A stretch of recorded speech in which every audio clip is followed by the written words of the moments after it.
Hello, Spider friends, and welcome to another edition of the Spider-Man Retrospective. I'm the clone, Travis Snell. I am the White Marble Dylan Moss.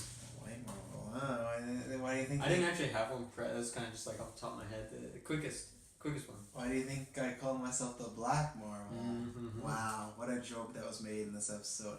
We are getting very close, ladies and gentlemen. This is the third last episode we have as far as reviewing. Man, we're getting close. Mm-hmm. So we have, I don't know. Right on the cusp. I think there are one or two more episodes after this one. 2 more episodes recorded today. I got a 3-parter and then a 2-parter. So it's, yeah, I feel like, am I missing something? Do I feel like there's usually something before we jump into, we gave hello? We always say it's been a while, but we don't have to do that anymore because we fired Kyle. Yeah, and, fired him, I guess we could also say that, because this, I don't know when people are going to listen to this, but in our timeline, the Spider-Man video game is only 2 days away, so we're pretty on the Spider-Man high right now. If you're on Patreon, you would be with the high with us right now. Yes, so yeah. See, I thought it was a live episode. I was gonna thank everyone for tuning back because it just started re-up for the regular list of subscribers. But that's still it's doing really good numbers. Yeah. It's one of our biggest episodes in quite a while. So the fans were wanting that Spider-Man. It was the Doctor Strange episode. Yeah, Doctor Strange season 1 or season 3 episode or the premiere. Yeah. And it's funny because Kirkland said he was listening to that at work, and then he said that in that episode you said, why would anyone jump on at this point? But then he's like, I jumped on at this point. So pretty good. Where is he today, huh, Kirkland? You didn't double down, my friend. It was enough that I actually got him to do a DC retro, so I was quite surprised. Yeah, he didn't appear any Marvel retro. Him and Briggs are notorious for saying, that's one thing I'll give Jessica. She cannot appear in a lot of stuff, but when she says I'm gonna try, she'll be there for that. But and she's open I don't read the chat, so don't expect me to. Briggs and Kirkland are notorious. I think every retro we've thrown down, maybe except for Clone Wars, but every retro they've been like, oh, I want to be a part of that, I want to do every that. Episode. And then even Briggs, they both expressed interest in the. I'm not going to announce anything right now. But. Yes, but I'm sure it could be out by the time this goes. But the other thing is, so this is behind the scenes. I potentially might be doing a wrestling retro with Taylor because of a bet. And Briggs was like, oh, that sounds like fun. I'd love to do that. I don't know if he'd really love to do that, but I'm going to hold him on that. Because, his thing was, but we record Wednesday, so I can't do that. If I can get Briggs on a year-long or one season of wrestling, the commitment is hard. I'm going to change the day, though, so he has no excuse. So I'm going to test him to see, because he's like, oh, that'd be great. I'd be down with that. So I'm going to start testing these motherfuckers. I don't work on Wednesday and work on Tuesday. We'll do it Tuesday. Whatever day works for you, Briggs. You know what works for me, We'll invent a day to make it happen. Fun day. Go watch Doug. No works for me is Spider-Man, and that's what we're going to be talking about today. So we got the last 2 episodes of the Forgotten Six. You know what? That's the portion that happens, is me forgetting to pull up the episodes. Yeah, sorry, I just ate some pizza, so I was down on that. So we should say that every other, multi-parter that we've done in the past has always been in the same episode. 6 Forgotten Warriors was 5 parts, and the way it was separated didn't work so well. So if you missed the last episode that we talked about, 6 Forgotten Warriors episode 1, 2, and 3. So yeah, you might want to catch up on that one. Yeah, you might want to, or you don't need to. And this is the last 2 parts plus a couple more. All the good stuff happens in this episode. So 6 Forgotten Warriors, part 4, the 6th fight again. As a former sidekick of the late Black Marvel, Omar had hidden the Black Marvel's keys after his death. Now aware of the insidious 6th death after majority of keys, he was sure that they would search for them. Robbie then arrives, aware that the keys would be stolen. Omar shows Robbie where the keys are hidden. However, unfolds. This is the first minute, by the way. However, it unfolds to be Chameleon impersonating Robbie and snatches the keys while the real Robbie, Kingpin, Insidious 6, Spider-Man, and Destroyer arrive. The Black Marvel also appears as Omar leaves. Spider-Man and the 5 members of the 6 Forgotten Warriors fight the Insidious 6 and Kingpin for the last ring. Kingpin wins custody of the keys and escapes with them. Spider-Man and the 5 other heroes meet up in the building, and the Black Marvel reveals himself to be Omar. Omar reveals the original Black Marvel was taken away by his father. Omar replaced him when the 6 American Warriors' age was over, and the Black Marvel was confirmed to have died. And to quote again, last episode, the synopsis, Peter and Robbie are told the 6 Forgotten Warriors by a friend of Robbie's.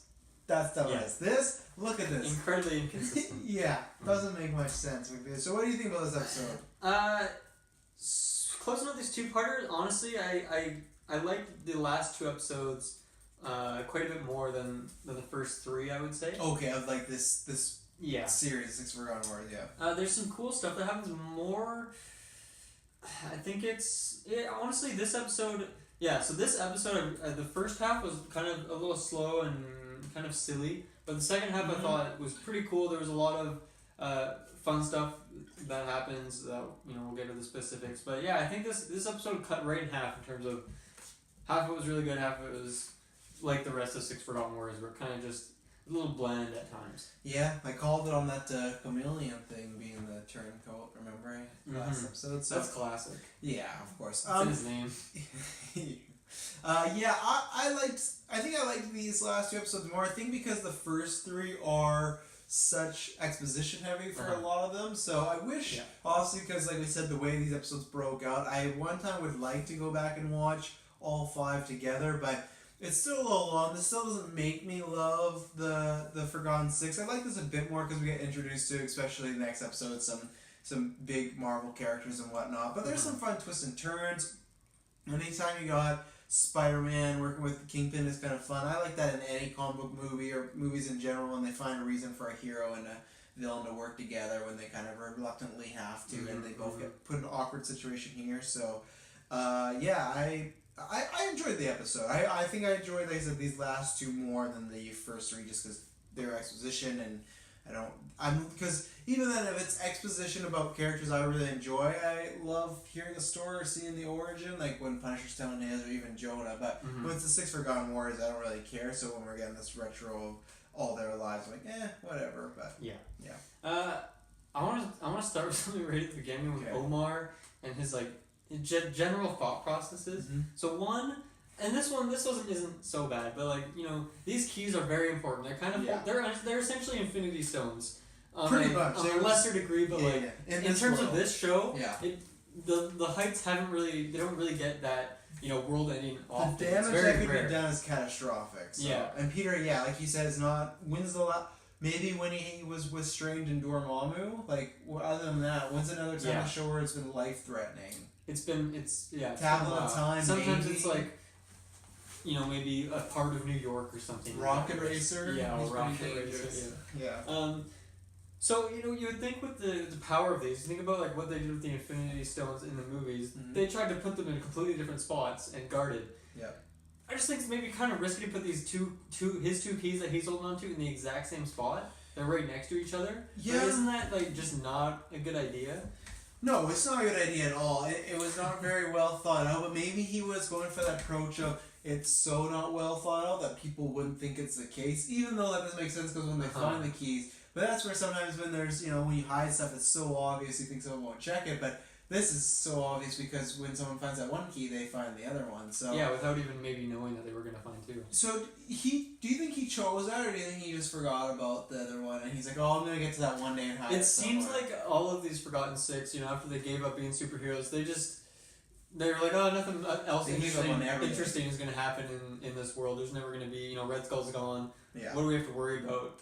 I kind of get that vibe, but it's still, like, I mean, eventually someone big and bad is going to come along and mess with this stuff. So, and especially because he had a little. No, maybe he didn't know that the other keys had been stolen at this point. No. So I guess he didn't have that heads up. But then the other thing is, it still doesn't matter if it was stolen. That's where the cartoony comes in with this, or this was just hey, you got 22 minutes per episode, you can't. Sometimes it's like, okay, we got to speed this up somehow. The other thing is, so Omar's just chilling, and Robbie Robertson comes in. He's like, hey, we need to get these 2 statues. And he's like, he says, like, for Spider-Man. I gotta get these 2 statues for Spider-Man. He's like, well, how do you know we can trust Spider-Man? He's like, well, you trust me, don't you? Okay, good enough, let's go. Once again, you think with the weight of these statues and the real world ending possibility that they hold, maybe he should try and find out like why he trusts Spider-Man. Like maybe he should get a little bit more information first. But at this point he's probably just itching for some superhero work because it's been a while. And I don't know what he did for a living, but probably wasn't as interested as being the Black Marvel. So Marvel. No, it's Marvel. Remember we went over this. I like Marvel more. I think about Marvel. You can. It's not that. You're not the white Marvel either. I am by virtue of myself naming me that today. I liked all the designs of the keys, so they all looked like a little different and whatnot, so that was fun. Little statues, yeah. Fun. I like the idea of little statues. I'm a big fan of Brendan Fraser's The Mummy. So they have like little things like that. So any like collectible stuff. I love MacGuffins like that. The ring. That's what I think Star Wars needs that because they have lightsaber. But they don't have like a MacGuffin thing. Like I like when there's some cool physical piece of thing they gotta go after. That's why Infinity War is such a massive hit. Not because the script rating. That happens though in Star Wars, doesn't it? Like Force Awakens, are like, oh, I gotta go with this map, and then it's like. I think it's Luke though, which is an alright MacGuffin. But I was gonna say this is funny. I'd have to do the math. I wonder. You have to do the math. I wonder if this will be out after Avengers 4. This episode. Possibly. That's a nuts world to live in, or it's not. And get hyped to go to GeekVersePodcast.com. We'll be doing a review of it. Wow, that's a big possible shout out. Okay, so right after this, Kingpin of course knows what's going on. He bops in. Well, actually, I guess because Chameleon was actually Robertson. Gets the last two keys, which they didn't do the classic. He didn't have his fancy medallion waist belts, right? Which every single episode, I think before, I remember that's always been the dead giveaway where. Everybody will see, let's say Jonah's walking up and he has a belt. Everyone will just see Jonah and not question about the belt. And then someone happens. And then, it's Chameleon. And us as the viewers, I'd say about 90% of the time, always see the belt. So that's pretty smart from Chameleon to do that, right? Well, it's about damn time he finally picked it up. But I guess I think it was more for they actually wanted this to be like a real twist, where like. Oh, right. Any other time Chameleon's in it, I feel like they want to leave it there for the kids to be like, oh look, like that's Chameleon, that might be a bad guy. But this they hit it. That's why I was wondering why specifically they hit it here and not any other time. Because every other time we've seen him, I swear we see that belt on random people. So I think they really were going for that. We want this to be a big twist. So. And it worked. It's good. Yeah. I mean, it's not really a big twist because it's like right at the start of the episode, so you're just kind of getting into it. Yeah. So at this point, Kingpin brings in his Insidious Six, his Sinister Six, and big battle ensues. And Kingpin offers a trade: give me the last statue, and I'll give you Robbie Robertson back, the actual Robertson. And I think I have to give Kingpin some credit. He played this old bait and switch pretty well, because he got the statue and then he got away with Robertson. At least he tried to. They should have known better. Yeah. So I mean, good for him. Once again, it's kind of fun to see like Spidey kind of get bopped a little bit. Black Marble comes in at one point. It's a full story. He also gets bopped. Yeah. A lot of people get destroyed in this episode. I got a line from this when Ryan was charging at Spider-Man, and he says, "Oh, I'm gonna get New Jersey," and he says, "The Kingpin gets the whole world, and you get New Jersey. You need a better agent." Rhino does need a better agent, big time. I think he got just a fine agent. I don't think he has an agent at all. If Kingpin takes over the world, yeah, you're right about that. But if Kingpin takes over the world, I think it's generous that Rhino gets to run New Jersey. He shouldn't be running New Jersey. No. Sitting in the walls. So the fact that he does get an entire city, he should take that as the greatest accomplishment he's ever going to take and just be happy with it. It sounds like he is, but for Spider-Man to question and make a joke out of it, no, that's a huge accomplishment. Is Spider-Man running New Jersey? No, but Rhino would be. Yeah, but Spider-Man, I feel like he's always just shitting on Rhino. And he's not clever enough to have any like sweet comebacks, so he just accepts it. Rhino, I feel like at some point could have turned out his life from crime, but because Spider-Man's such an asshole, he just has to, keep doing this. It's just peer pressure now. Yeah. What happens next? At this point, is this when it's revealed that Omar's the real Black Marvel? Yeah. Yeah, and then he's part of the fight. Yeah. Because I have this in my notes next. They make a very crude joke that I still think for even the 90s, being a kid show, I was caught off guard. So it's revealed as Omar this whole time. This is when he tells the story of the real Black Marvel when they thought it was that, who was it again? Is it the CIA? Oh, they don't even say in the notes here. But he's like a government CIA guy, and then it was his son who was going to be the Black Marvel, but then last minute the dad ran in and said he didn't want to do this, blah, blah, too dangerous. So Black Marvel, who saw the potential of power, said, oh, I'll do it, or Omar did that, and then they put him in. And then what they did was, Wikipedia kind of explained it, but not really there, is they said in the notes and everything, like that's classified for FBI, CIA, SHIELD, whatever it is, that the OG guy that was going to do the experiment, the important guy's son, was still Black Marvel, but really it was Omar.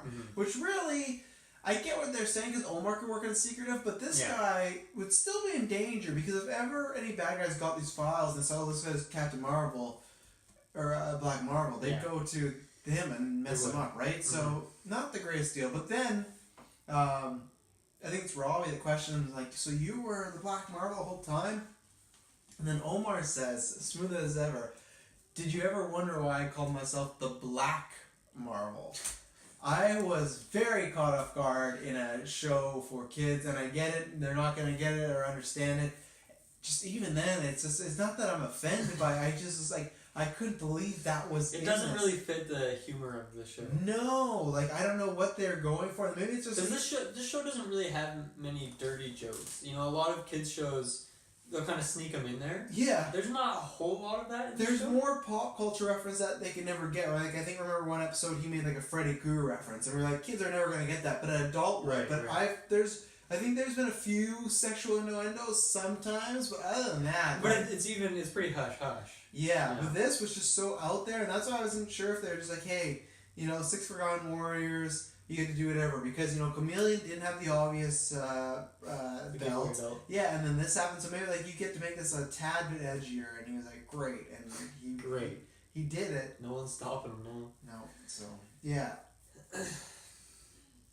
After this, the 6 reconvene using the Black Marvel's bat signal, essentially.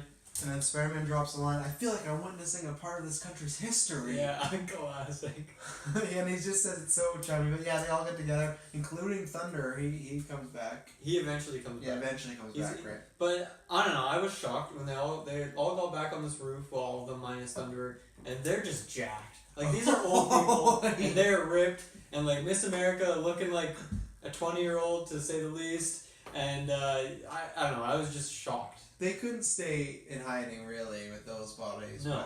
But the thing is, do they have those bodies all the time, or just when they have the powers? That's the thing, I'm curious. Like, I don't even... Maybe it's just the suit. Maybe it's just the suit that's what it looks like, because it was formed around them and their younger selves. I think it's just the powers that do that, and then takes them down. Because I feel like when we saw them in, like, normal day life, some of the characters, they didn't look that jacked. Hopefully not. No. And yeah, so then they have another fight with the Insidious 6 versus Is this when Thunder 6. comes in? This is when Thunder comes in. Yeah, because this is what because he does this huge speech about heroes and whatnot, and then he loses and just gets destroyed. But he still throws out his "oh," which gets me every time he does it. It's just such a silly scream. But he kind of takes out everyone. But the problem is, all these people are old and their powers still don't work well. And they're like blaming the fact that they're old. But I feel like this was always their disadvantage, is that their powers would just stop working uncontrollably. That was how we were introduced in the very first episode. That like they were trying to recreate Cap's serum. They did it like, oh, we got all these powers. But then they'd go in. That's why they had the rings, right? So. And I guess the rings don't work anymore. Maybe they're just old. I don't know. But yeah, they get bopped once again. Yep. And then, not that great of a team. Like, without Cap. Well, and it seems problematic too, because Thunderer visibly, he like knocks over everybody whenever he uses his power. Yeah. So like they're not safe from his power either. So that's just not good teamwork. Right? No. That's not good gelling. And then so they're fighting Insidious 6, and then Insidious 6 wins, and then this is when Chameleon does the turn against them, right? Right, yeah, because they go... Well, they lose the fight in the streets with the homeless Thunderer, and then they bring them all to Red Skull's old base, and lock them all up, and then... sorry, what did you say? Because they lock up the Forgotten Six and Spider-Man, and then Chameleon turns on Kingpin and all of them. And first they enter the base, and I like the switch up. I like the switch up that instead of the, Forgotten Six or the American Six, whatever they're called, putting the key in, it's like the Insidious Six instead. So, I don't know, it's kind of a fun, interplay. A fun switch up. Yeah. And then, they all go in, and Chameleon reveals he was a traitor. In a wild backstory, apparently he's like Red Skull's stepson. Adopted son. Yeah. Yeah. I was not expecting that. And it made me... I have a big question for you. How old is Chameleon? I was wondering that too, because when Red Skull comes out of like purgatory or wherever the hell he's been in like the cosmos, kind of, and I know it's funny because it does happen in comics. Like I think it's in Winter Soldier, after Winter Soldier, like the comic books, where Red Skull's been gone for a while, and then he comes back with the Cosmic Cube. It's like I don't know why I didn't realize it, but it's just a part of Red Skull's character that he just fucking disappears for years and then he comes back. Like, you look at the MCU. So when I saw him, like, even here, he's just like, he's always off somewhere in some portal and then he comes in. He's never gone. Yeah, so hopefully that happens soon in the movies too. But so he comes in and then that's. So World War II, right? And then this takes place in the 90s. So how many years we got in between that? Like around 50 years, something like that. So, and we're assuming... At least. So how... Because he said... When he sees that his two boys, he's like, oh, you guys have grown. So I imagine they had to at least be... I'm saying the minimum, a couple years. Like it sounded like his son was quite young. Yeah. So let's just say he was 1 year old. That's what I'm saying, yeah, 1. So I'm saying they're probably... They're almost 60, and... Chameleon's tough to tell because he has a different, very unique skin, so I can see very that. unique. Yeah, very. I can see. Like Voldemort. I can see him being 60, maybe age slowly. His son, what's his son's name that plays fake Electro? Because Max Dillon's the real Electro. So let's call him Electro. I don't know. Yeah. Who plays this new Electro? He isn't looking like he's 60. You know, like 60 is Silvermane and whatnot. But so timeline wise, they're about in their 60s. The youngest. Right. Yeah. That's not what I expected for Chameleon. No. You know, most of these villains, pretty much all the Spider-Man villains up to this point are, you know, you can say like probably somewhere in between like 30 and like 50 or something. Doc Ock's 50, yeah. Yeah, and Vulture. Chameleon's... I don't know though. Vulture's in his 60s. He's not gray hair though. He's still got brown hair. You know, he's not fully grayed out, is he? Vulture?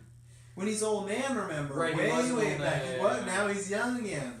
So we have that, and you know, the Vampire Queen, when she was a villain, she's thousands of years old. So no, I agree with you though. He dabbles in the. I'd say he'd be the third because he's obviously he doesn't age like a normal person. He's still very agile and he's on the move. He's got his wits to him. Yeah. Yeah. Doesn't have much to say though. Never. I like when he smiles though. There's something that was weird. Yeah. Was that the first time we ever seen him smile? I think maybe there's one other time he's done like an evil smile, but I like seeing why did I Chameleon? I was gonna call him Charmander for some reason. I like seeing him smile. He's just finally something happy in his life. So Red Skull pops out of the portal alongside Cap. Cap is still locked up, but they let Red Skull out. Oh wait, before you continue, this caused one thing I really like, that Doc Ock had like a side convo with Shocker, and he's just like, oh, getting us into another mess, Kingpin. Like he just and it wasn't even like the whole crew. The camera was just on those two, and they just had the side one. Well, that's good because later in the second episode, Doc Ock's the one who's like, let's go go our separate ways, you know. No money here. No money here. Yeah, so they just let Red Skull out, and this is the real Red Skull. Also, he'd been teased a few times. We had seen a flashback, and then his son posing as him. So they've been building up to this. And then, what do you think? Also, you got Red Skull. Well, I thought it was cool to see Red Skull. Yeah. But it's funny. He's kind of going around. He's like looking at everyone, and he's just walking by the American Six. He's like, "Oh, look, we have all of them." He doesn't say anything about Spider-Man, but as he's walking by Black Marvel, I can't remember what he says, but he's just like talking shit. It's like you're in no position to be talking smack to Red Skull. Like he could just shoot you in the face right now, and you know he'll do it.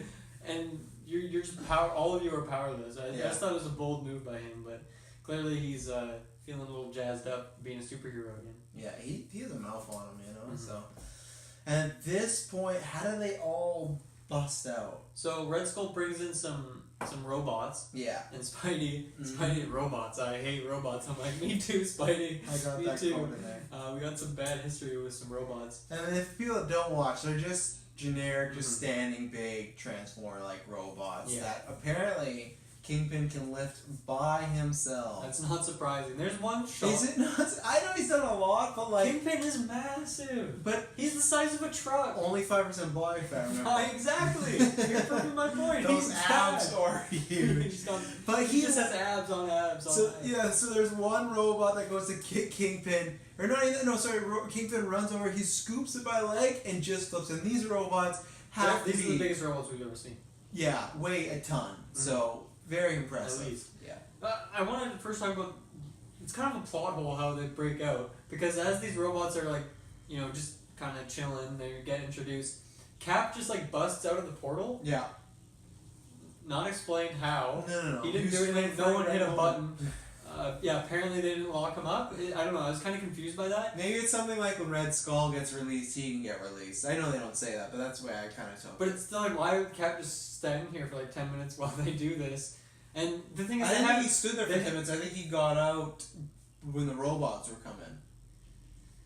Yeah, well, yeah, I know, but it's still like he's still just like hanging out while Red Skull's like talking about his evil plan. And the thing is, they have a plot device to actually solve this, because Silver Sable comes out of nowhere and is like in Spider-Man's ear, hey, I'm here, and she busts them out. Mm-hmm. So like, I don't know, I feel like maybe that could have been the reason they all busted out, not Cap just like coming out of nowhere. Mm-hmm. Kind of strange. One thing when Cap, and because what happens was Cap comes out and he's the one that releases them all from their bonds. Before, when they're all still tied up or whatever with the lasers, the Cap's there, and then the robots see Cap and they're shooting at him and everything. And then there's one robot walking towards them, but I like it had the decency to step over all the people tied up. And I thought he was gonna get crushed for a second. So like this killer robot should really just step over these enemies who are also threats, but no, he took his time to step over them and then went back to fighting Cap. So. And I think it was like Shocker he was not in a good spot. No. He should have been crushed. Can't do Shocker, so. So this is you know, obviously a big fight ensues. And I like this one because it has 3 like separate factions, and I feel like this is the most amount of like powered people we've ever seen in one segment in this whole TV show. The only thing I can think of is the X-Men episode. Yeah, I think you're right. But even the X-Men episode, 5. It's only Gambit, Cyclops, and who are they against Storm, Landon when he turned into the big lizard. Remember? Who? Landon. Remember the half reptile face and everything. Yeah. The big lizard. Right. Yeah. And so it's not like he had a big team of other characters on his side. So I liked it. I mean, it's not really it's a big battle, but I feel like there's not a whole lot of great shots. There's some cool ones. Yeah. But it was, I don't know, it was just really fun to see like all these people in one spot. And again, you got the dynamic of hero and villains working together. I mentioned that earlier. But they got one common goal because it's just, well, do we specifically, because maybe I'm forgetting the first like 3 parts, does Kingpin specifically give a reason for wanting these keys, or is it just a Kingpin thing that he wants these keys? Well, he knows that it's like the access to the Doomsday device, right? What does he want with the Doomsday device? Power, money. Okay. Classic Kingpin. Because there's a lot. But I guess he didn't take into account Red Skull. No, I don't think anyone did. No, for me, I guess because would Kingpin have known about Red Skull being in there?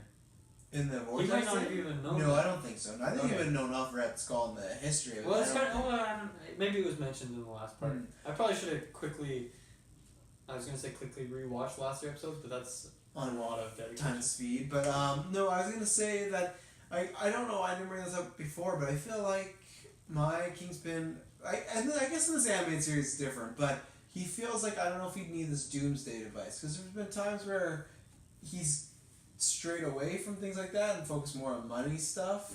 But I guess it's one of those things where if you want to be the biggest fish, then you gotta secure the biggest stick, the biggest tuna. I don't know, something like that. I got nowhere else in this episode. Kingpin is a big tuna, that's for sure. Mono Blue, ready to move on to episode 6. I'll give it a thumbs up. Me as well. Okay.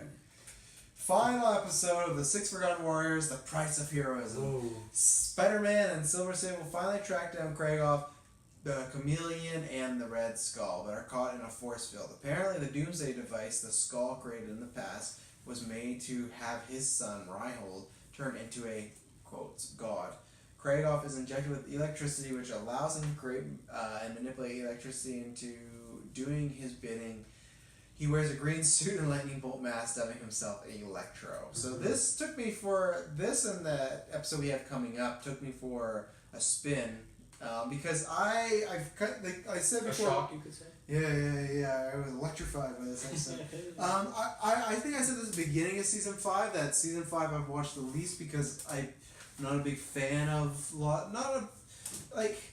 I like a lot of the episodes, they just don't stand out with some of the other seasons that we've had, and that's where the Forgotten Six, I know that for a fact, that there's many times I've watched it and just gonna be like, eh. So I completely forgot Elektra was in this, because Elektra I thought was one of the villains that they decided not to put in the show. You already got Shocker, and it's late in the game, and there's a couple more things coming late in the game, which I respect them for doing, and yeah, I like seeing that. I like Elektra. I love his costume. We talked about this in the Amazing Spider-Man 2 retro. I understand why they couldn't do it for a movie because it's very comic booky, but now I want it. I don't know if we're gonna get that because that's it's kind of got like the Iron Fist color scheme. He's got that cool star on his face. I feel like in this world we're in now with the Hall Spider-Man, we could get that, but at the same time we did get Shocker, so I will always be internally salty. Whew. So they really gotta prove me right. We need Fishnet Shocker ASAP. Yeah, they really got pretty right in Spider-Man Far From Home with Mystique and a few other people. Because I swear, if they fucking Shocker Mystique, or Mysterio, sorry. If they Shocker... I was like, did I miss this? Yeah. If they Shocker Mysterio, I'm going to be very disappointed. So, I want to see this costume in real life. But, yeah, I like this episode. I think it was a good change of pace from... I feel like a lot of the... Not so much the last one, that's why I like these two, but the first 3 was exposition, but it was a lot of traveling places, it was a lot of moving. I like that this was one solo bad guy pretty much, and I know they all had their idea, like one episode was in City 6 and then one was Red Skull, but this really felt like it was just one main baddie and a few other people were around. Yeah, I liked Electro, you get to see Red Skull and Cap face off, so that's always great. Cap's great in this episode. I know I'm a Cap lover, but like, Cap, to me, like I said, he is my Superman. He is that, everybody I feel like has that one character who's the goody two-shoes hero that most of the time everyone be like, oh, he's kind of cheesy. I love him and his lines, and he's good, and he plays the leader in this role, and it's good to see him with the Forgotten Six again, or the American Six, whatever they are. So, yeah, I really liked this episode. Is it like one of my top favorite episodes of all time? No, but I thought it was a good closing. I think it's, I think it's worked well how Electro's the doomsday device, but really just controlling electricity. I don't know how much of a doomsday device that is, but I liked the episode quite a bit. Yeah, I think so too. It's, obviously this is our only 5-part in the entire series, and I was kind of curious, okay, how are they going to... Some seasons are, Sins of the Fathers, whatever, that could be a... That's a full season, that's like 12. Yeah. This is the first... anyway, so it's 5 episodes, and I was kind of curious, okay, how are they going to end, how are they going to progress with this, how are they going to end it, and this is the kind of time you end something with, like, a possible world-ending sort of thing, and obviously they took the time to set it up, set up a bunch of characters around it, and then they drop in Electro. Yeah, his look is awesome, and obviously he has the connection with Red Skull, who's already... He's not really a big character in this show, but he's in the lore. Yeah. And I'd say the way they talked about him in these episodes made him a big deal if you didn't know about him, and he gets a big entrance the last episode. So they kind of retroactively make it seem like this is an important character. I mean, even setting up anyone as the main villain for Captain America really, says a lot about how devious they are. Yeah. This is a fun episode. There's some cool stuff involved in it, and I don't know, let's just get right into it. Where do you want to start? So I guess, it pretty much carries exactly from where the last episode ended. Red Skull summons Electro, and then Electro kind of bops everyone, all factions. Yeah. He makes like an electric tornado, which I thought was pretty intense. Kingpin, I have my notes as a complete idiot because he thinks he can outpower Electro. I think he even says some line like he's probably feeling pretty jazzed after picking up that role. He does, but he says something like he's no match for my power, and then he runs over, and then Electro just gets rid of him. So I would say he takes on all factions except for obviously his dad and brother, because they have a break later. But this is still when he's like, and this is probably like existentially defeating for Shocker in particular. Yeah, because he just is an incredibly weaker version of this guy. Yeah. He has the same powers, but does he? Does he really? Yeah, no, it's kind of like if you are at a buffet and you ate like 3 plates, but then the person that's with you ate like 6 plates, like, oh, they can just... Yeah. And the same boy says you, everything like that, she's like, oh, they're just better than me. And then like you got like really sick afterwards, and then it just all turned into massive kingpin muscle. And then they shot you with electricity. And then they took over the world. And Spider-Man saved the day. And then this is the point. So yeah, they all lose. The Insidious 6 disbands because we see. Because who was it? Was it Rhino, Doc Ock, and was it Shocker? Because they weren't all together on the rooftop. They weren't. It was. I know it was Doc Ock, and I'm pretty sure Shocker. I feel like Rhino was there. Rhino and then who's left? Chameleon. He's gone, and then Vulture. Vulture wasn't here though at this point. Oh, was he gone? Remember, I forget what happened to him, but he did get bopped at some point. He got removed. I really can't remember what happened to him. I don't either. I thought he was around there. Maybe that robot stepped on him. No, I remember that he wasn't in any of the episodes I watched today. I don't think. I'm trying to remember what happened. Because didn't Vulture get replaced by someone? Vulture was the replacee. He replaced Mysterio. Maybe he was in this episode? I feel if he did, he didn't have any moments. Yeah. And then, so they leave because there's no money and... Well, there's a Scorpion. Yeah, it was Scorpion, yeah. Yeah. But I don't know if he was on the rooftop with them. Yeah. They leave because there's no money and that's it for the Insidious 6. They're gone off to find another person to pay them. So that's all they care about. We see MJ rocking some new clothes in this episode. She has her classic, but she has a jacket over top of it, so big surprise. Very surprising. Spidey too, he also throws on a jacket. I think it might be the next episode, but still, he's getting some new rags. Yeah.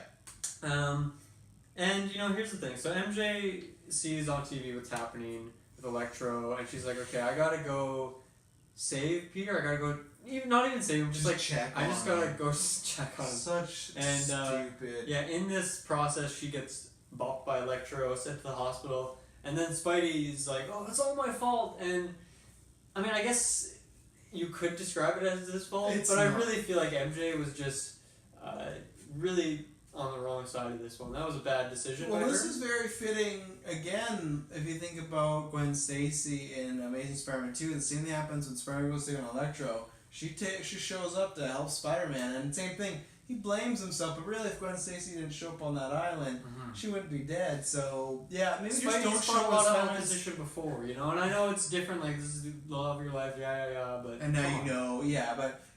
When he's fighting supervillains, there comes a point where you gotta say, maybe I'll sit this one out, or I'll just be a detriment because if I get there, I'll be in risk of danger, and he's gonna worry about me before the world, probably, because he loves me and he's my husband. So, yeah. Yeah, it happens. Mm-hmm.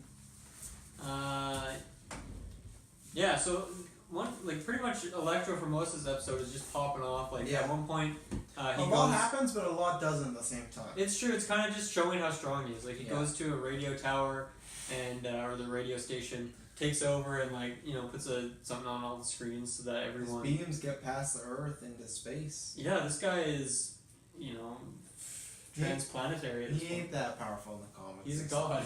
Yeah. Well, I was surprised actually because the only Electro I know is from Amazing Spider-Man. I can't remember I don't think I would know him from anywhere else. No, I think he might be the game coming up. Yeah, I just always thought he's the same as Shocker, but clearly... he's generally considered stronger than Shocker. Yeah, because he's has electricity flowing through his veins, and I feel like he can output a lot stronger. Where Shocker's all about those gloves. That's where I don't love what they did in Homecoming, but in Homecoming, the way that they use it almost more as like a big punch. Yeah. I have viewed that more before as it is just like a big strong attack. I still want some shockwaves going around, but I've always viewed it as he is just a goony guy who has this kind of, and he can't really control it. You can shoot it straight and hope to hit you, where Electro could do all fun stuff with it. So. Let's see what happens here. So and then S.H.I.E.L.D. comes out of nowhere. I guess not out of nowhere. They were set up in the very first episode, Nick Fury. Yeah. And it doesn't really last all that long. Shocker, with the snap of a finger, takes down the helicarrier. Electro, you mean? Electro, with the snap of a finger, takes down the helicarrier. And I kind of felt like this was a big moment because really the people of New York aren't gonna, maybe they say a headline of Hydro Man, or there's this guy who calls himself the Punisher walking around or something. But I feel like for everyone to see some sort of big event, some big explosion. It doesn't really happen so often. It's their Avengers moment. It's their Avengers moment, and so, right? Like, was there any other big things in the show? I can't really remember. There's a couple explosions. There's always like the odd building explosion, but I feel like seeing a ship, a gigantic base airship that probably none of these people knew science had the capability of creating, just starts falling from the sky because it got blown up. Like, that's pretty traumatic. There was a guy hunting for plasma.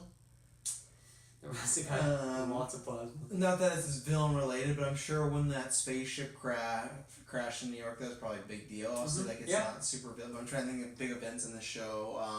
A giant ring of lizards under the city fighting each other. Did much of the public see that though? No, I'm just joking. In the X-Men episode that we did refer to, they did see Langdon as a huge lizard in the city, and probably the X-Men. There is more. There's a few. I still feel it's definitely up there. It's up there, yeah. Especially with Electro on the radio and all this stuff as well. It's probably pretty scary. Yeah. For the people. No Jameson. I feel like he probably had something to say. I think this episode was already too full that they can work in, but I feel like you can always work in some Jameson. That would have been okay. I'd love to see it. Yeah. What else happens in this episode, Travis? I don't know what happened to my notes. I swear I had some, and I had a few, and then are there all was your just notes a for every Hydro episode Man. gone? No. I have the Hydro Man notes, but for some reason, I may have lost. So, Cap and Red Skull, once again, I remember the fight. Yeah, the same situation where they're holding each other by the arms, and they're like, eh. Cap gives him a big speech though before about like how you can be a hero and save everybody. Yeah, because he says something about like. Always inspirational he is. Yeah, Cap just said something like, how am I going to do this without you? He's like, you'll find a way. The hero's in sight. I don't know the exact quote I should have wrote down, but yeah, him and Red Skull go out the exact way, but that's what I expect from this show. Like, when we need him again, we'll come up with some scientific reason. Mm-hmm. But then the American Six destroy that building that the teleporter thing was in. Yeah. So they're big on now. Yeah, they're assuming that if they do that Cap's no longer gonna have a chance to come out, right? Mm-hmm. It's a big risk because there's some debate over it. Like, not much in the show, but there's a second where they think, should we really do this? And they go, well, this time no, we should get rid of everything, and this is what Cap wants to do. So they kind of sacrifice Captain America. Do you picture that Cap and Red Skull in this other realm are just constantly just like an endless fight?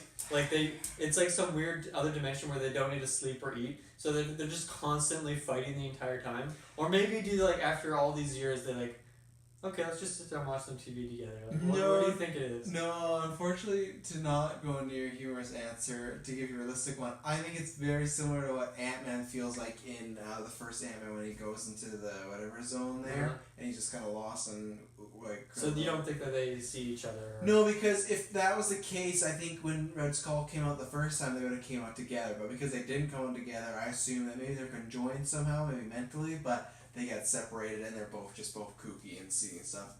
If they were just fighting and they were fighting for 50 years, ridiculous, because also the thing is... they're both pretty jacked still. They are, but the thing is, well, the super soldiers serum though, right? So they don't gotta work out. Natural.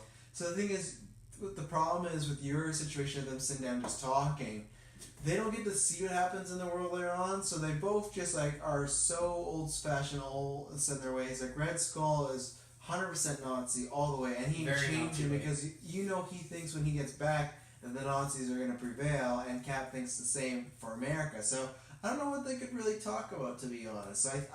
I think they would either be fighting forever or they got separated and they're just both kooky. So yeah, fair enough. Electro's greed for wanting to take over the entire world is what eventually leads him to get sucked up in this same wormhole as the other two. Yeah. Goes out with a punch, but gets outplayed in the end. Papa, can you hear me? I spend the time with them, which is unfair if they are fighting, because now Red Skull has a 2-1 advantage, and plus the guy with the electricity, so that could be terrible 50. That could be terrible 50 years for Cap. Yeah, but he'll prevail. No, of course, it's Captain America. So obviously, that same machine that Electro fell into is the one that got destroyed. Yep. So they're all gone. Who knows? Probably for the rest of the show, but I don't know. And then MJ wakes up. She's in the hospital. She's okay. Good. And the episode ends. So honestly, like, what did you think about your overall experience of the Six Forgotten Warriors? Do you see why I kind of write them off when we were coming to them? I'm like, yeah, Six Forgotten Warriors. Like, there's some fun stuff that happens in there, but overall, for 5 episodes of the last season, I think they could have chopped some stuff and done a good 3 parts. I agree with you. I think a big reason why I agree is because this is the last season. You know, if, like, let's say the show went on, or even if this was in an earlier season, you know, change around a couple things, I think there's a lot of great ideas here, and it does a really good job of, like, building the world around it, right? It tells you about what happened with Captain Red Skull, talks about these superheroes from back in the day, and I think that stuff's really cool. Yeah. And it's nice to have in the show, but it's also 5 episodes to get that, and I feel like if that was earlier in the show, it'd be good for the overall, like, building of this world. But I agree, you know, it's the last season, I want to see some other stuff more. However, I can't really be disappointed because I'm pleasantly surprised with the next 2 episodes and what they do for the story. So overall I enjoyed it. Would I have preferred something else? Maybe with the 2020 hindsight of this being the last season, but really I'm not mad. Yeah. I like them. There's some good characters, there's some good moments. The Return of Hydro Man, Part 1. Mary Jane. I'm gonna give it a thumbs up. Oh yeah, I'll give it a thumbs up too. I forgot about that part. Mary Jane and Peter arrive in Niagara Falls for their postponed honeymoon, but is soon interrupted by Hydro Man when he returns and kidnaps Mary Jane. With Black Cat's help, Spider-Man sets off in pursuit. Part 1. So this, red flags for me when I saw this was coming up, because I remember, like I said, I was like, okay, final season. I remember not really enjoying it as much as the others. I looked it all up. I was like, yeah, this makes sense. Like, for Onwards. And I saw Hydro Man. I'm like, oh, yeah, it makes sense. Obviously, we won't talk about Part 2 yet, but we'll try. There were some things that happened in it that I had completely forgot 100%. And I guess I'll wait till then. But even as a Part 1, I feel... Because a lot of good juicy stuff happens in Part 2. But even as Part 1, I felt this worked really good. Mm-hmm. I liked Hydro Man better than the last time he was around. I don't know why, but I think it's because, honestly, it's the dynamic finally of Peter and Mary Jane being a thing together. I think that helped a lot this time because that really adds to it. Because, yes, Peter was trying to help MJ when he really liked her or was in love with her. But with them being an actual couple now, and maybe they were dating at that point, but I mean actual couple as far as they're married. And she knows... I mean, the thing is, this show's it's all binary. Either they're single or they're married, so... Yeah. Well, no, there was a stretch where Peter and her dated for a while. Remember when he just kept disappearing and then she went over to Harry? Yeah, but it's like... They're not committed, you know? They're just living their lives. Peter's always not committed. So, yeah, even as a standalone, just 1 episode, I thought it set the other episode good. I thought that it worked as a 2-parter, because sometimes there's... Some episodes I feel should be 2 parts. There's some I don't know, like we just talked about American 6. I think that could have been shortened a little bit, but I felt this was a good setup to that. So yeah, surprisingly a good episode because of Hydro Man. We weren't the biggest fan last time, and Hydro Man I'm not the biggest fan of the character anyways. He's cool, water-based film, but like you know him as the ex-boyfriend. There's only so much you can do. So. Yeah, and I haven't read any comics where I've been like, I love Hydro Man of that. So. I have to agree with you. This episode's fun because it kind of, I feel like it kind of put this in a little bit of a time portal, and this feels like an episode that would happen in an earlier season.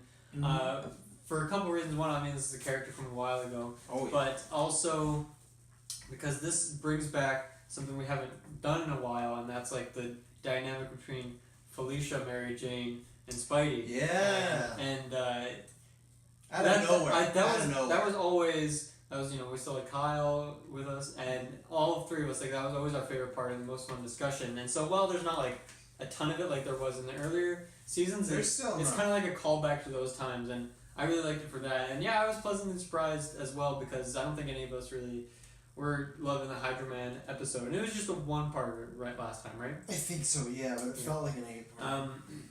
And this 2-parter is, yeah, I mean, Part 2 is a wild ride, but... Part 1 as a standalone is pretty good, and yeah, I have to say, Hydro Man, you know, he may not have had the strongest start, but he's flowed right into, you know, a nice 2-parter now. Nice. Episode starts off with MJ having some fucking wild dreams. Yeah, like definitely on some LSD, acid stuff going on. Oh, I have to say, okay, never mind. Go on. No, that's all I have to. Those are some crazy dreams, and I do like how later on they kind of tie it all together. But it was, I guess we can just talk about. Was it part 1 or part 2 where they tie it all together? Part 2. Okay, yeah, this is not a big spoiler, but Peter uses her dreams that she's been describing as a way to find out where she's been, because maybe she's been to these locations previously. So stuff like there's a clown. Yeah, it's a good carnival. Yeah, but I thought it was really well done. I think the payoff's good, but then also just a weird way to start off the episode. So. Yeah, and then it works as a good transition into MJ wakes up and they're in a car and they're going to Niagara Falls for their honeymoon. Yep. Yeah. So finally, which we had not heard any mention of. No. And I feel like that is maybe Jonah pitched in, but I feel like that's quite an expensive trip for those two. He did say, Jonah doesn't always give me a bonus, so when he does, we gotta take advantage of it. Good Jonah, that's very nice. He really took care of. But he still, it was like a thanks Jonah, but it was also like, Jonah, you don't pay me enough. No, of course not. What at that time? But I mean, to be fair, he's probably the best employee considering he's spending most of his time as a. Yeah, but he's getting pictures of Spider-Man, which no one else is getting, right? So come on. Yeah. And Jonah has forked out a lot. He did pay for the wedding. And for people to just casually go to Russia. Yeah, true. What does Mary Jane do for work? So in part, actually, is in this part we see at some point Spider-Man and Black Cat on top of a billboard that has Mary Jane on it, advertising. It's like milk, go get it, or something super stupid. So this makes me think she's a model. Oh, actress, because she was trying to remember that in that. Yeah, but maybe the acting thing didn't work out. So or it's a twofer. I feel like any actor is like a model on the side. Actor / model, not the other way. That's the classic. Like if you're on Survivor, that's like your job title if you are unemployed, and that might have been some shade, but anyway. She's a model. That's what she is. Or substitute teacher on Survivor is always my favorite too. That's a classic. Yeah, you're not teaching. Aren't we all? You're not teaching anybody. So and Niagara Falls is a perfect place rather for Hydro Man to come back. Mm-hmm. It's lots of water. There's almost too much water. He comes in and he kidnaps Mary Jane. It's plain and simple.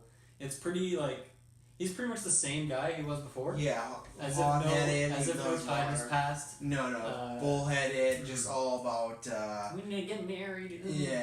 He's just very to the point, very obsessive, very dangerous. He's got a lot of issues. Yeah, he's got a lot of issues. He needs therapy. He's also very wet. Yeah, he's a slippery guy. Very but slippery. He needs therapy more than just as much as the Osborns. I think like you said, him and Harry together in a room.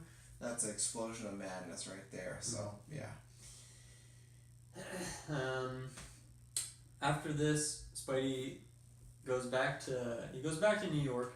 He's looking for Hydro Man. Well, you forgot one thing about their trip to Niagara Falls is they almost missed the boat, and they're speeding the boat and like, we're gonna miss it. So Spider-Man, aka Peter Parker and MJ's, Peter is full Peter Parker mode, no gear hiding him. He jumps from the dock, 50 feet to a boat. He lands on the boat, and people in the crowd's like, yeah, woo! And then Peter says, we used to be track stars or something like that. But it's like, no, you don't just do that. You missed that boat. That could ruin everything for you. But Whose boat was it? Whose boat was it? Yeah. And at this point, so is this the point? No, and then after that, so they're on the trip, and then because MJ gets taken here soon, right? Yeah, it's kidnapped for me? Yeah. Yeah, she gets kidnapped on the boat. Did you say, was it on the boat actually? Yeah. What is the big set piece I'm thinking of? Is that later, the big layer and what? No, that's in part 2, right? Uh-huh. Okay, I confused that with the end of part 2 because I really like that set piece. So she gets kidnapped, and then, of course, again, Peter's going through this fucking rigmarole to Anna Watson about Mary Jane being missing. Uh-huh. And one of my it's not my fault. One of my favorite things, he says it's not my fault, and then Anna is just blah, blah, blah, you're in trouble, it's your problem. And then Peter yells back at her pretty violently. She's like, listen here, I love this woman, I wouldn't do anything to hurt her. Yeah. And Anna's just like, and then of course Anna's like, Peter, and they're like, no. So I like that finally he gave... Very emotional. Finally he gave Anna a piece of his mind, because she gives him shit constantly. And she gave him so much shit originally when she thought he had kidnapped her, and that was revealed the Goblin did. So you feel like her stock of giving him crap should be over now because it never is. So, but it should. I think this is reasonably a time where she could give him some shit, right? Not really. A fucking water monster took her. Yeah, but she probably didn't believe that. You just let her drown. Oh, but like she lives in a world where we just had, you know. Well, actually, I guess Hydra Man was in the papers. Yeah. So she would know about Hydra Man. Yeah. Go get it. And then so, what was I gonna say? So then Peter is very depressed. Obviously, MJ's gone. We see Peter Rock in a robe, and he's just hanging out in his bedroom, like very distraught, looking like. Well, he was looking everywhere. He couldn't find her. Yeah. He did the search, and then he's almost given up, and that's what we're kind of getting. And he's very much like Christian Bale on Dark Knight Rises. Like he's just in his robe, he's chilling, he's very down on it, and then Felicia comes in, gives a big pep talk. What do you feel about Felicia's return? And also to get some more details about that. I think it's at the end of this episode, right? Yeah, it is at the end of this episode. So we can talk about that. So obviously she's back in town. She has, I don't know, we can talk about, is she back in town for the true motive she says? Because she says Morbius was just obsessed with stopping vampires and that got boring, but I don't know, really, is she back in town because that's just the way life's going, or did she really come back in town for Spider-Man? So, here's what I think happened. Alright, and this is pure speculation. So Black Cat says, hey, Morbius, him and Blade are just off, like, fighting vampires, and, like, I just couldn't take it anymore, I came back. I think what happened is that Morbius and Blade fell in love. Oh, no. And she was like, I can't deal with this. Maybe they're like, hey, you can be part of this if you want. And she was like, I'm fucking out of here. And so obviously she didn't share that with Spidey because that's just embarrassing, especially when you're Black Cat. So that's what I think happened. Mm-hmm. Do you think that has any? No. Why not? I just don't think that's the way it is. Blade is holding himself till Detective Lee. So I like one. She's busy finding MJ. Yeah, we'll get into that. I will show before we get into that backstory. I did like the awkward interaction just Felicia and Peter had when she was talking about, like, you need to find her, she's your love, and blah, blah, blah. It was awkward because I think they played it off well, like she wants him to find Mary Jane because she knows they're in love, and I didn't get a sense that Felicia still cared about Peter in the romantic sense, but you got that sense of a past. We've all had that in any certain time, whether you bumped him at a club or you're with other friends and you bump into the ex. Like, you might not have any problems with them, but other people could pick up, like, oh, something was here in the past, right? And that's what this was. Like, they are arguing, but not in a way where they hate each other. It's in a way that, okay, they're familiar with each other, and then Felicia leaves, like, oh, well, if you're not going to help MJ, I'm going to help the Spider-Man. And then she turns to Black Cat, and then they meet up and get this information, and she says she's there because she wants someone a bit more lighthearted, and I'm trying to figure out what the situation is here, because I feel the show most of the time does a good job with the romantic stuff. We've said they've done a lot of good tension, and we kind of question it, and they time things right. Yeah. And I believe that we aren't going to get any more information on Black Cat and Morbius. I believe. I could be wrong. Like I said, I've forgotten a lot of stuff this season. So for me, Felicia and, I guess, Black Cat was fully starting to fall in love with Spider-Man, right? And then she left with Morbius, and she left in a way saying that, she loves Morbius, but you could kind of insinuate yourself, was it because she truly loves Morbius, or it's because she loved Morbius first and she felt inclined to go with him, right? And she was still, maybe loved Spider-Man more, but because Morbius is her first love and he's going through this tough stuff, let's do that. I wish we got more explanation about that, because if her just saying, oh, I got kind of bored, I don't like that, because that to me strikes, that is a very Black Cat thing, like, oh, I got bored, but this was supposed to be something that was bigger. This was a love that she left New York for, she went to Europe for, so I wish she would have said that, and then if Spider-Man pressed her on it, we got more details, but we never did really in the part 2 either, and it was just about, she said that about Peter, but that to me didn't line up. It's like, this was such a big important decision, and now it's just kind of a little jokey, so, I don't know, I didn't love the way that was handled. I love her being back, but maybe, I don't know, maybe the thing is, maybe exactly what she says about,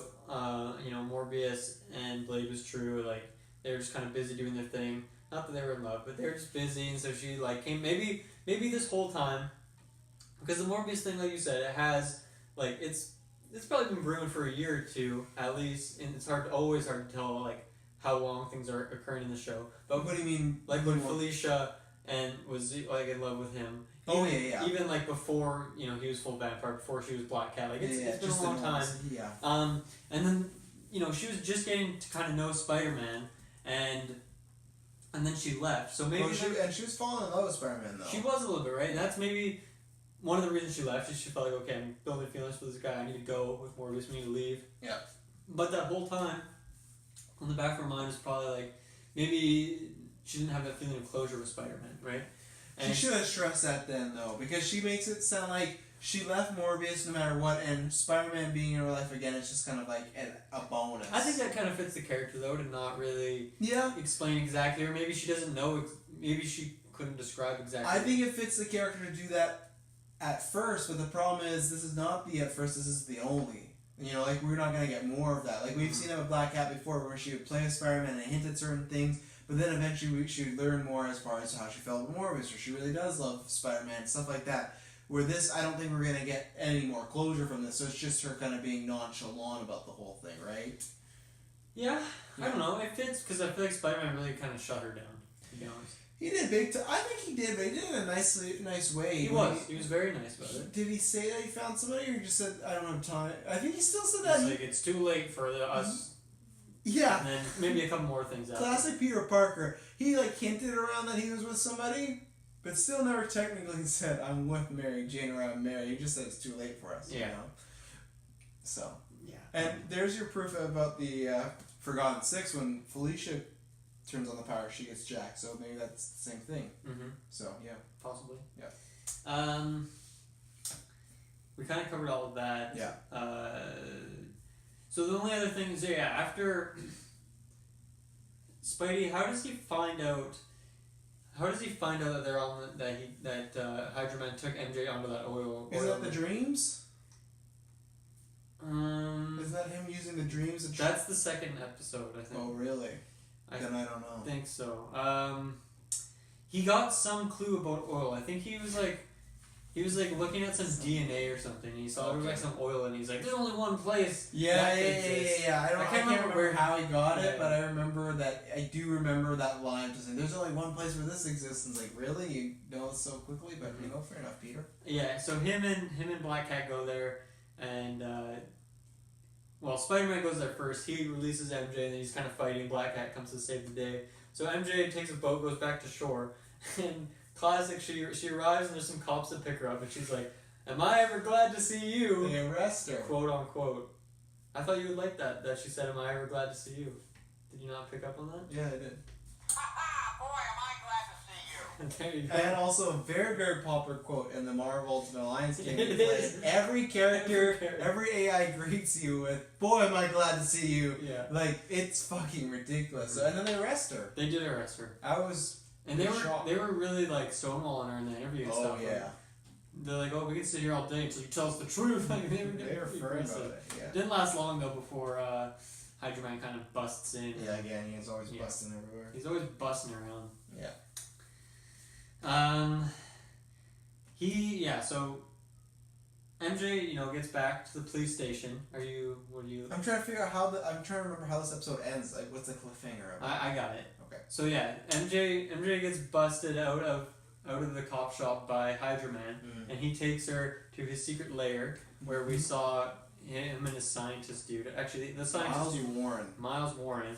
The Jackal. And then what happens is, MJ is in this science base, and she's trying to figure out some solution to get out of here, and then she has some flashback of her and Peter on a Ferris wheel, and they're looking at these fireworks, and she's like, "Oh, look at these beautiful fireworks! How do they get these colors?" And Peter just gives the most annoying response ever when he's like, "Oh, it's very simple, you see. It's potassium perchloride with sodium dichloride, something like this." Yeah. And it was very nerdy, kind of annoying response. I feel like what she was saying was more just a romantic thing, but then he hit her with the truth bomb. But that's like Spider-Man 3 when Mary Jane's like, "Oh, did they?" Right, he's not always aware. And he's like, "Oh, but the tubular and the echo." I guess I've never really thought of this Spider-Man as a nerd, right? He's just because he's so jacked and he's just hanging out with all the ladies. He's a scientist, though. You know. He is. Yeah. Anyway, so that gives her a solution to make some smoke bomb or something. And she says that line that I hate when she's like, "I'm almost as smart as Peter now." Like, no, you remember one thing that Peter told you about fireworks. Yeah, one thing he said. Calm down. Yeah. And then essentially she uses that as a beacon. Black Cat and Spider-Man find where they are, go to that base, and they're kind of just chilling, and then Hydra Man's about to take out Spider-Man, and then MJ, out of nowhere, blasts some water, she uses a hydro pump on same way Hydra Man on Hydra Man, knocks him out, episode ends right there. Should water knock him out? No. Okay. It should power him up, if anything. We're in agreement here. So, I would give this episode a one thumb. One solid thumb. One solid thumb. Hydra Man Part 2, Mary Jane. Now, you might get some big spoilers here. We're going to bring this down, but we might get some big spoilers here. So, Mary Jane has been revealed to have newfound water-based powers like Hydra Man. Spider-Man follows Hydra Man to an underwater lab where he discovers that a scientist, Miles Warren, the Jackal, has used his controversial cloning technology to create this new Hydra Man. He is even more shocked to learn that Warren then used a draw from Hydra Man to clone Mary Jane. It turns out both clones are unstable and perish, and Madweb appears and takes Spider-Man to face a test. Juicy, big episode. I think this is my favorite episode of the entire season, next to the wedding. I think it's tied just because this is classic Spider-Man. This is probably the biggest shock I've experienced in the entire show. Big twist. Also because it was part of the Hydra Man episode, which I was not expecting. Yeah. Big twist, some big juicy stuff going on with Black Cat and Spider-Man. This episode begins with them hugging, which I know I'm jumping ahead because I should do a synopsis of what I thought, but just little stuff like that. I love this episode. And I knew that MJ goes away because I'm preparing you this because I've always prepared you to say, the finale's not finale. MJ does not come back for the rest of the show. Oh. So they give you sort of an answer so you can be like, okay, you can make it up for yourself. But I knew that she disappeared, so I forgot. Like, I remember they got married, but then I was like, for a while I forgot that. Okay, so she goes off the bridge with Green Goblin. I thought, she was gone until the finale, and they kind of revealed maybe what happened to her. And then I was like, okay. And then when she came back, I'm like, right, she does get married. So I was trying to place together, like, how does she go missing again? Like, something happens to her. And then I forgot about this Hydra Man stuff and how just heartbreaking it is. And I think also there's probably part of me in the past where I've maybe skipped over it because I see, Hydra Man, but then I forget, like, no, this is a pretty big episode. And this was definitely maybe one of my favorites of the entire show because it was, like I said, there's some good stuff in here. And it was, I've seen it before, but I forgot about this twist. And man, like, Peter Parker has a shit life when you really think about it. And there's some questions there's so much weight on that reveal, especially for Peter. It's intense. Yeah, it's too much to handle. I don't know what I would do. I'd probably that might be it. I definitely want to talk about that when we get there. But so let's close out the Felicia thing first, because she at the very end of this episode, or at the very start of this episode, I should say, they're on a boat together. MJ, uses her powers, and then the three of them, Hydra Man's gone for now. Yeah. The three of them kind of leave, and then Felicia's like, "Okay, I'm off now." That was the big set piece, though, when he takes everything down, right? And at one point, he wraps around whatever they were on the whatever lab they were at the beginning. There's the thing holding the structure up, and he wraps around and fully breaks it. Mm-hmm. I forget where that is. Maybe that's at the end of episode 1. But either way, there's a great water battle with all of them, and it was very cinematic. And I thought they did a good job, better than the first episode, way back with Hydra Man, where it was just a lot of him doing the shocker and shooting. Mm-hmm. I felt they used him a lot more creatively than they had in the past. His look was more interesting, the way he would slide into a room. Still the same blue, dark blue. Very blue, glossy. Yeah. But so continue on Felicia. She, very flirtatiously says goodbye to Spider-Man, gives him a big old hug. Well, and she doesn't know that's Peter and that he's married, right? So. Yeah, it's true. Oh, I want to say one thing as well. So this show eventually got taken off Netflix, so I have to watch on some kind of discount website. Mm-hmm. I've talked about before how it gets spammed with ads sometimes. But for some reason, this episode was a completely different art style than the rest of the show, and I'm guessing this was not the case for whatever you watched it on. No. Okay, yeah. So it's not a completely different art style, but like all the characters look like mannequins. There was often many features of their face missing. Do you still have a link to this? Because you're gonna send it to me at some point. They looked very like as if the colors weren't like drawn in or something. It was just like if someone was on like Microsoft Paint and they used the bucket option and just like dropped colors in. Like it was very all the characters looked very strange, very unreal, and they made a lot of weird facial reactions. I'm guessing it's because of this, but one of the funniest things was MJ's stink eye when like Felicia was giving that hug or something. And there was a lot of weird moments where it was just like blank faces, as if they like didn't animate the characters. They just like dropped their template on there and like didn't do anything. Very strange. So visually this episode was very strange for me. I still think I was watching the same episode as you. Yeah. Everything the same happened. Yeah. But yeah, so they're on the boat, they're going away, and Felicia's saying goodbye to Spider-Man. They're not on a boat. Are they not on a boat? They're not on a boat. Are they on a dock? They're near water, okay. probably. Of course, this episode. But either way, I just remember there being... they're on a boat for the life of me. So yeah, she thinks Spider-Man's single, and yeah, she very flirtatious, and she gives him a hug, and then when she goes away, I'm just like, what's the deal there? And like, I did like Peter's response. She should get some more answers later, but I like that, like, hey, when you were gone, she helped me with some stuff. I wonder how I kind of feel like MJ at that moment would have asked more questions. In the moment. I think if she was in a water god, she maybe would have. I think there's more pressing stuff. A little distracting. I think she could give it a pass. So actually, I don't think she'd ask more questions because they're married, they're happy, that's in the past, and he did say, like, hey, while you're gone, she will have me.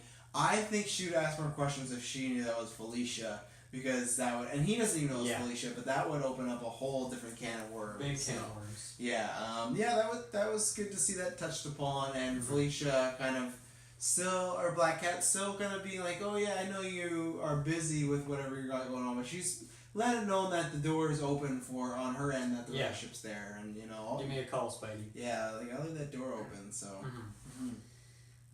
This is when they go to Connors, right?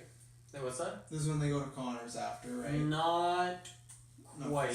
First they go and like talk to Detective Lee. Right.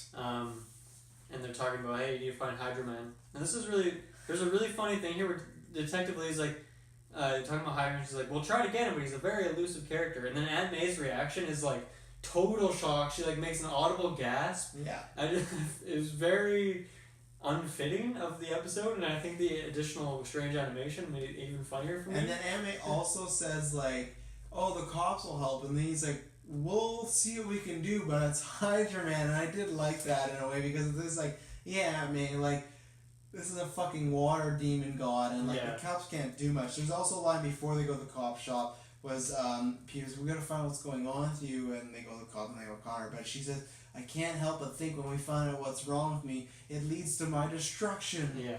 Very such a drama queen, which I know that is a time to be dramatic.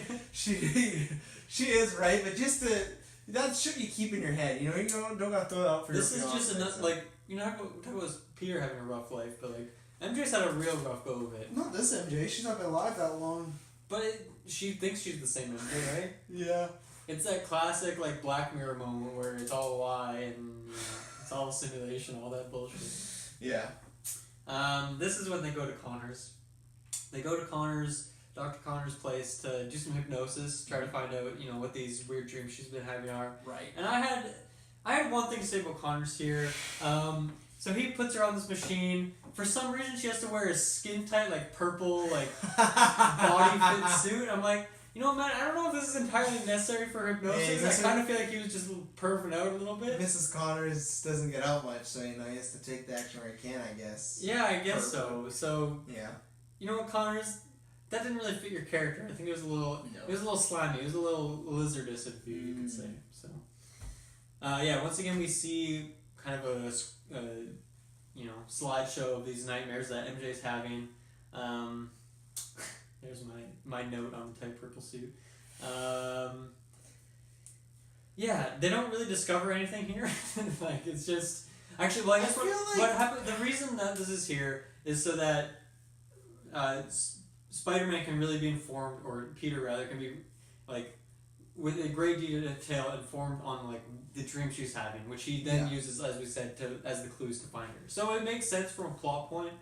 I feel guess, but yeah. Other specifically than the symbiote with Venom and him being like, this is what it does, but I feel like we never get much from Connors. You know, maybe I'm completely wrong, but I feel like he really dropped off. Like him and Dr. Ock were like big characters in the early seasons, but since then. No, I mean like we don't get much from Connors as far as when we actually go to those labs. We don't find out much information. Oh, I see. Yeah, I feel like he's not a great scientist. Yeah, you just caught me shitting on Octoman. There's Dr. Octopus for nothing.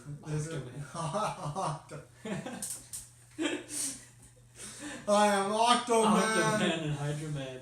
Do you know why I would have put this note? What was the deal with the robot? In the toy shop, are you talking about? Yeah, that's what it was. Okay, yeah. Remember, what the fuck was? Who set that up? Why was that? I mean, it was so random because Spider-Man's going, he's following these dreams, he gets this toy shop. Well, let's first. Okay, so first, MJ and Peter have the worst idea ever, and that is Boy, am I glad to see you. they gotta find out what these clues are. They gotta find out where Hydra Man is, and so like let's go to that bridge where MJ got lost. Anytime Peter goes there, shit goes wrong. A place that is surrounded by water, and they could easily get jumped. And Peter clearly is not prepped to fight. He's wearing a new jacket he fucking got. You know what he doesn't have in the pocket of the new jacket? Web cartridges. No, that's for he's sure. always running out. So they go to this place. Awful idea. Yeah. And all around. Not surprisingly, Peter's like, oh, bad stuff always happens here. On cue, Hydra Man pops out of nowhere. Takes MJ kidnapped yet again. And Peter's like, oh no. So, nice going, guys. Yeah. Awful idea. And then that's when Spidey uses the clues that he knows about to try and find out where she's been. So he goes to that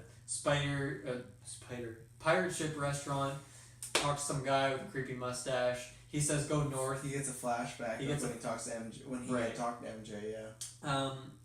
This guy tells him to go north, and that leads Spidey to a very specific bakery. Didn't really make sense because he could only get the fumes from like this one roof. Yeah. So that was just complete luck. Either way, he gets there. Right outside the bakery is a toy shop, and in this toy shop is some sort of robot. Attacker, killer robot, like not just for fun, like legitimately trying to take him out. So was this thing, because obviously behind this place is Oscorp, was this an Oscorp invention? Was this something the toy store implemented as like a defense mechanism because the store was clearly closed? I guess, but that's fucking weird. Yeah, I feel like, think about people who have robbed toy stores before. I can only think of the sticky bandits, but I feel like the people who are robbing... Here they go by the wet bandits. The wet bandits now. The Hydra Man bandits. I don't know, Octoman. I don't know. I feel like maybe some people who might try to rob a toy store are like maybe some young stupid kids. And if you're gonna put a killer robot in there, kind of risky. Even for this show, that felt too over the top for me. That felt a little too kiddie-ish. Yeah, it's like, do we need more robots? And it felt like we just needed. They just put it in there just for an action scene because it's a lot of Spider-Man looking around. I got, even though they're different vibes, I got a similar feeling to when Spider-Man was going around with his little recorder in this episode when he kept going spot to spot. So I got flashbacks of that. Yeah, it's just, it doesn't really make sense. Like, he's a very lucky sleuth, I would say. Like, incredibly lucky. It's like, but at the same time, he gets the job done. Yeah. So I don't know what to say. I guess plot armor. Mm-hmm. There you go. And then Spidey drops a classic quote. Why do I get the feeling Alistair Smythe is in the toy business? Fitting, speaking of this robot. Mm-hmm. And then behind this toy shop is Oscorp. And Spidey finds MJ and Hydra Man just big chilling with the scientist. And who is the scientist? Miles Warren. He's the Jackal. He's known for cloning in the comic book. So he's taken on many forms. Sometimes he's turned like an actual green sort of jackal. There's the recent one I read last year, the Clone Conspiracy. He was just like had a jackal mask and whatnot. But there's a big twist that he had like cloned Gwen Stacy, but it wasn't really a clone. Mm-hmm. Spider-Man did some DNA tests and it wasn't a clone. And he's into some weird shit. The jackal. So he's not actually MJ's father. He just says that because.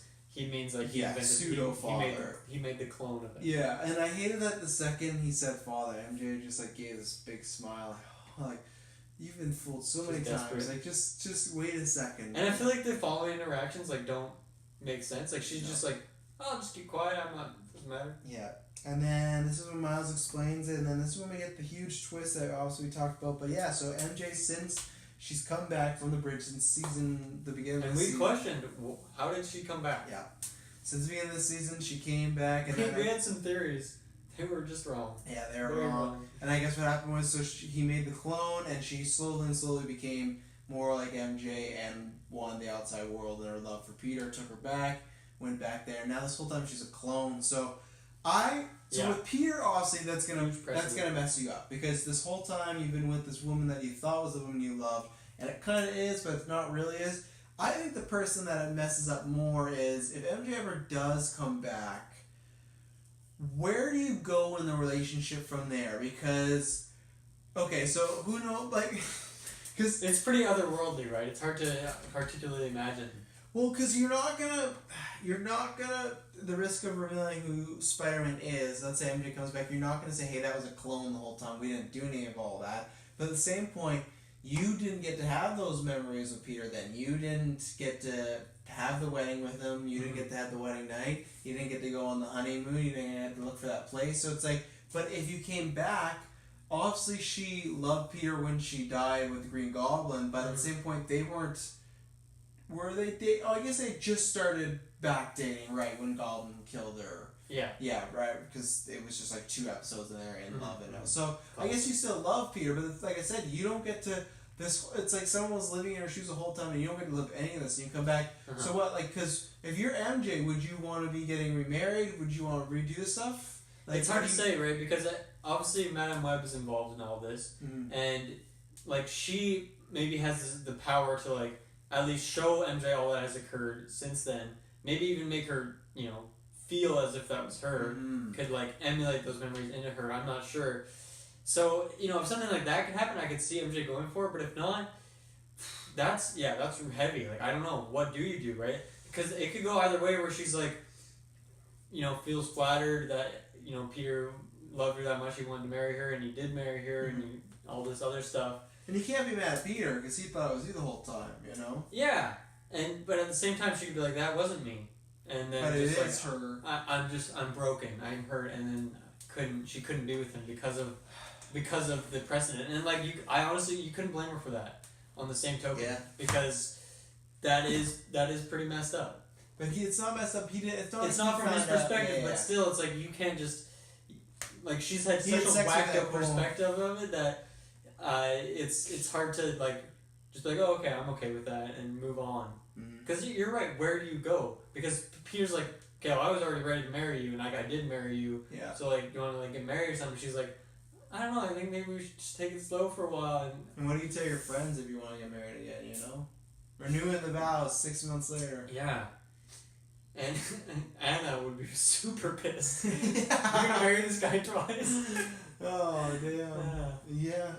This was very, very intense. Hit me big time. And honestly, I will say, not a full tear happened, but I was definitely got a little choked up when I thought they played the scene really well when she is disappearing. It's very similar to like Spidey disappearing in Avengers. Yeah, it really is. They predicted it all. But I don't feel so good, Peter. I found it really emotional, and I liked the voice acting and the way they did it, and just like Peter just like, not again, and then her just being like, hey, if any part of me was real, then MJ just know that she like really loves you, and he just disappears, and just that scream. Did she have purple under her eyes? Yeah. Okay. Yeah. And just the scream that Peter lets out. Voice actor is great at doing these Peter heartbroken screams. Yeah, he's no Thunderer, but he's pretty good. Yeah, and then she just dissipates out of his hands, and it was super sad, and it was like, it choked me up. I was like, oh my god, this was one of those episodes that remind me how good the show can be, and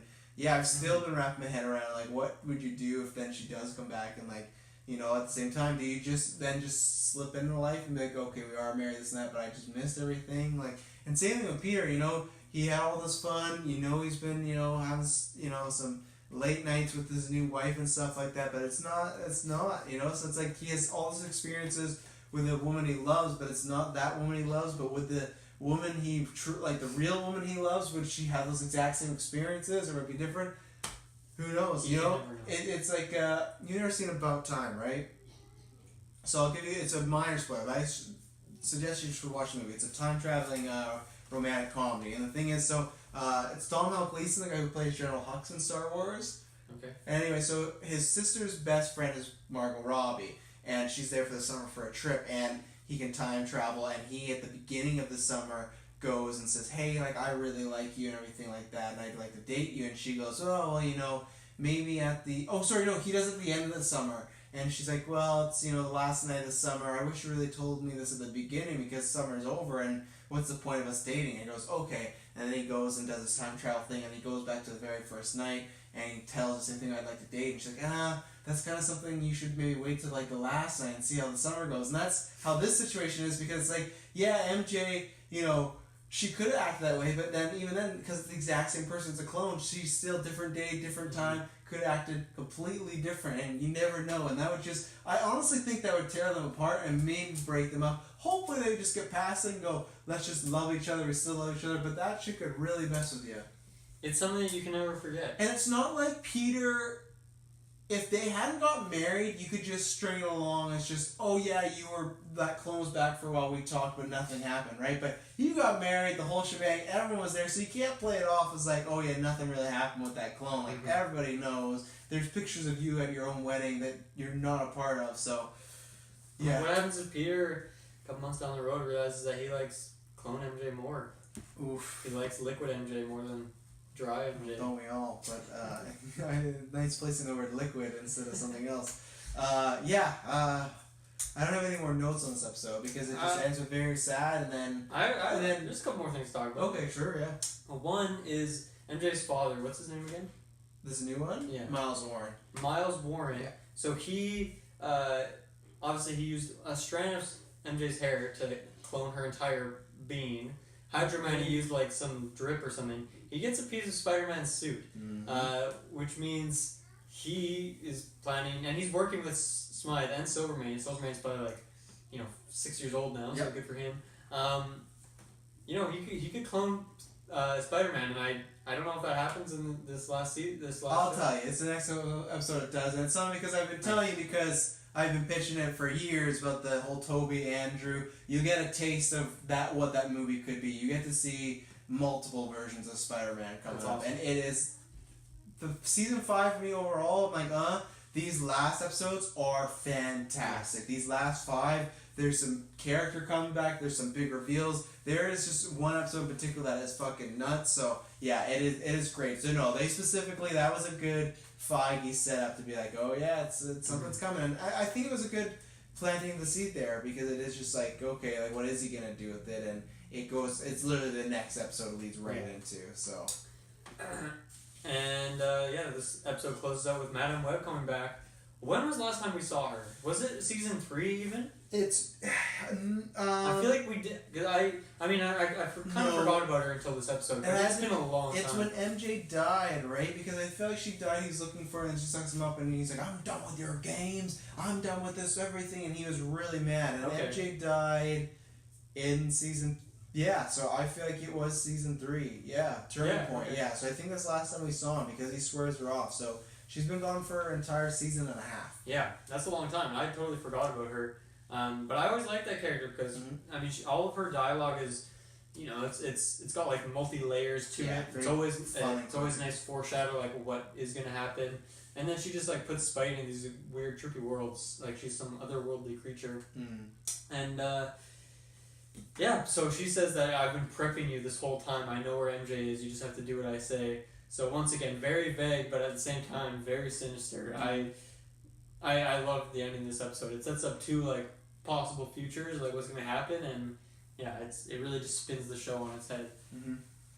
So that's all I have to say for this episode. Yeah, I'm throwing the 2 thumbs. I'm gonna throw 2 big, glistening, shiny, wet thumbs. Oh yeah, just dripping. Yeah, it was a great episode. This is I think at the end we'll probably do a rankings episode. I'm not sure if this would make I think it'd be fun to do like a post-show. Yeah, we will. Post-show episode. I don't know if it's going to make my top 10, but it's one it's on the list of consideration just because so much happens and it's such a big payoff. And for a, like we always say, kids animated show, again, it hits those notes that as an adult you can appreciate. And it's some heavy stuff. I mean, the thing is, as a kid you wouldn't appreciate it, but I don't think you would, especially you wouldn't be binge watching the show we have. I mean, well, actually, no, that could be a lie. I think there's probably some kids out there that did.